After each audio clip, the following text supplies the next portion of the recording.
Right, it's sports time. I'm Kendal Makgamathe, and I've got a very interesting guest with me this morning. Now, imagine putting on your running shoes, strapping your backpack on, and then taking a run in some of the driest, most inhospitable parts of the world for several days in the searing heat or mind-numbing, toe-freezing cold. Well, David Barnard is one such person who's done not once, but over and over again. Good morning, and thank you very much for coming through. Thank you, Kendall, for having me. There is a reason why you do this, I suppose, and it's not just because you're a health nut, but also because you're like, please tell us, why do you do this? Well, I did a few comrades marathons in the early 2000s and then kind of stopped loving running long distances and then discovered desert races by accident. And since 2010, I've been fortunate of running different deserts in all the remote corners of the world. And linked to my work, which is always about development, NGO, civil society in Africa, I use these races to raise awareness and funds for specific causes and organizations making a difference in society. Now, right now, before we get into the exact reason why you're running this particular race, just give us an understanding of what the difference is for you between doing an ultra-marathon like the Comrades and then doing an ultra-desert race like you've done with the Atacama Desert and so on and so forth. I think the big difference is you have to run on consecutive days. It works out, give and take, a marathon a day, and then usually on day 3 or 4 you run a Comrades, a real Comrade. So 250 to 300 kilometers in 5 or 6 stages. Carrying a backpack, which I think for me is most probably always the most challenging, running with 8 or 10 Ks on your back. It makes a difference going up a sand dune or going down a mountain. But it's a whole thing about, it's a physical challenge, obviously, but I think there's also a big mental part to it. You really have to be in the frame of mind to want to finish it, get to the end of the race. There's very few comforts during a race like this, no running water, nothing. What you need, you carry in your backpack, and you get, say, drinking water every now and again. All right, now let's get to the reason why you're actually doing this race. So this 273 six-stage race, is it? Yeah. That you got this 273 kilometer six-stage race that you're going to be doing in a couple of days' time. Why are you doing this? Look, we're looking at something called the neglected tropical diseases, and that's why you're doing this. Tell us a little bit more about that. Yeah, so first of all, the race is called the Grand to Grand Ultra. It's run in the vicinity of the Grand Canyon in the US, 273 Ks in 6 stages. So that's the running part to it. It will be tough, it will be very undulating, a lot of elevation gain, and will be very hot. No different to any of the races in the past. This race I'm dedicating to an organization called the End Fund. It works specifically on neglected tropical diseases. We all know about HIV/AIDS, TB, malaria, etc. Still, more than 1 billion people around the world, as we speak, are affected by tropical diseases. They are called neglected because these are diseases that impact those that are most impoverished, that are neglected, that don't have access to medical and healthcare and government services. And I think to be associated with an organization working in that space and these issues with so many of the people affected by tropical diseases in Africa, I think the combination of using this race, and also in a country like the US, where maybe tropical diseases not a big issue, but people there or anywhere else in the world should be aware of tropical diseases. Even in our own country, we may not be a tropical disease country, but many parts of this country are still without running water, hygiene, etc., and then by implication could be affected by these diseases in future. So better public understanding, better allocation of resources, and supporting people and organizations working in this space is critical going forward.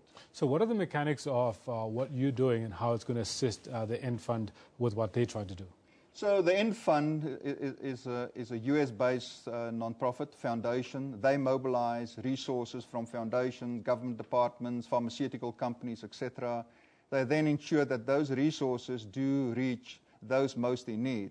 So my small contribution is to talk about tropical diseases in my circles of influence, people that I deal with, create awareness. You know, I take it if you're in a crowd and you ask who of you know about tropical diseases, most probably there won't be a lot of people that have heard about anything from bilharzia or intestinal worms, or any of those, trachoma, river blindness. These are issues that affect real people in very difficult circumstances. So for me, it's about public awareness raising, and secondly, in a small way, also to raise money that could be used in very specific cases by the Infund wherever they work in Africa.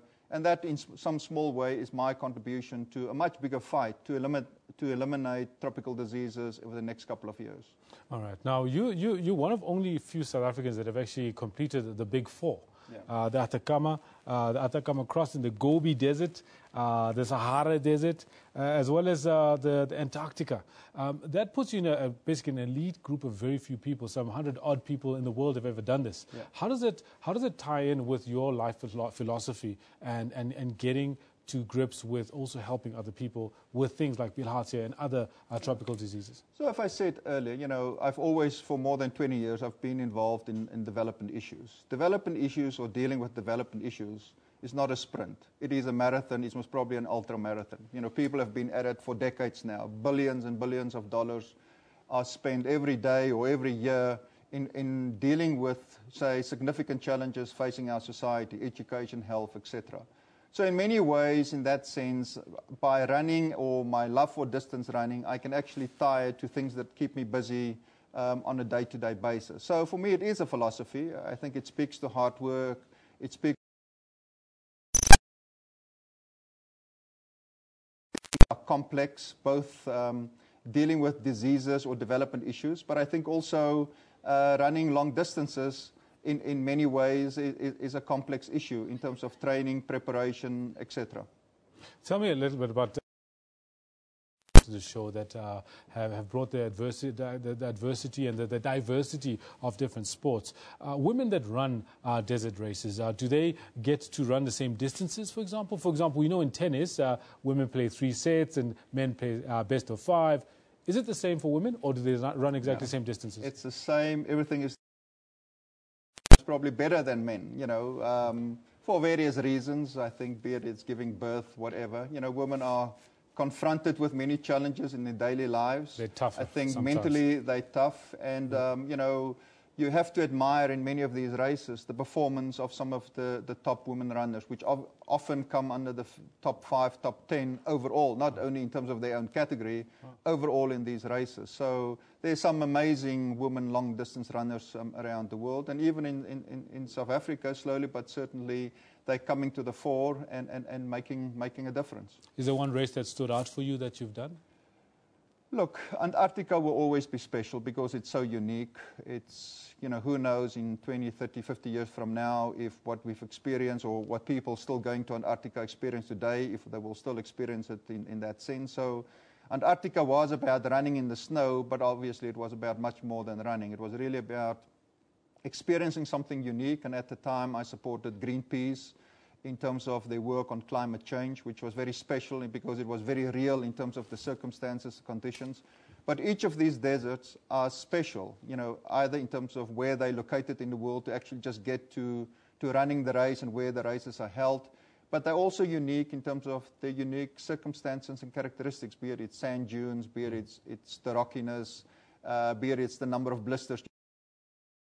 All are kind of etched into the memory bank as special experiences. Now, very good. Now, people that want to get involved and donate, how do they do that?